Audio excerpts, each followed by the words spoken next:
Chers amis, nous sortons de la fête de Pessah.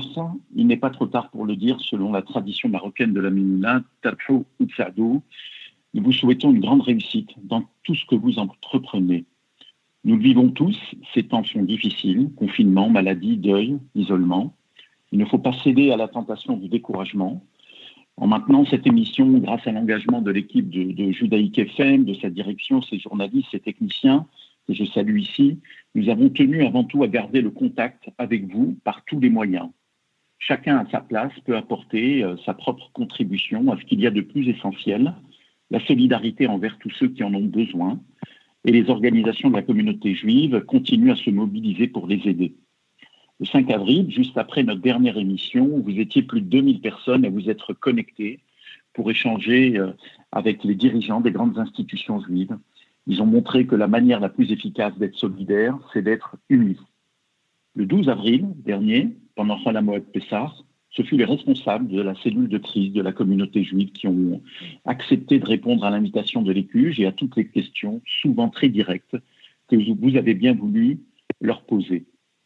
Cette cellule mène à un extraordinaire travail de coordination entre toutes les organisations, toutes les énergies, sur des sujets aussi importants que le social, le médical, le psychologique, le religieux. Et je veux rendre un hommage particulièrement appuyé à ces professionnels et à leurs équipes de salariés et bénévoles. Dès la sortie de Pessah, jeudi soir, avec le soutien de Chaim Corsia, grand rabbin de France, et d'Ariel Goldman, président du FSJU, l'ECUJ a organisé une Mimouna mondiale, menée de main de maître par une merveilleuse équipe que je veux remercier ici, David Benanim à la réalisation, David Gordon à l'animation et Nathanaël Rouas à la coordination. Ils ont su créer un événement au format inédit, teinté de convivialité et d'émotion. Vous étiez 25 000, oui 25 000 à avoir répondu à notre appel pour suivre cette Mimouna planétaire. Je remercie également les artistes généreux qui y ont participé.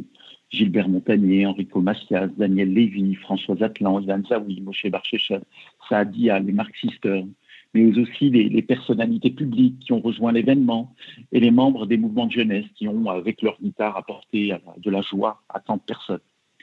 Ces événements en ligne, qui n'ont de virtuel que le nom, comme cette Mimouna, nous les organisons pour que nous tous, unis et solidaires, nous sachions que nous pouvons le faire dans l'action, mais aussi dans le plaisir d'être ensemble, parfois géographiquement éloignés les uns des autres, mais en pensée les uns avec les autres. L'ECUJ, comme lieu culturel, sera vraisemblablement parmi les dernières catégories d'organisations à rouvrir ses portes au public. Nous comprenons très bien que les lieux culturels, les théâtres, les cinémas, les lieux de loisirs ne soient pas prioritaires lors de la phase de déconfinement. Nous continuerons à tout mettre en œuvre pour vous apporter le plus souvent possible tout ce que nous pouvons pour rester connectés avec vous et vous accompagner pendant cette période. Dans l'intervalle, restons unis et solidaires. En attendant le déconfinement qui sera long et progressif, continuons à respecter scrupuleusement toutes les consignes. Restez chez vous pour vous protéger.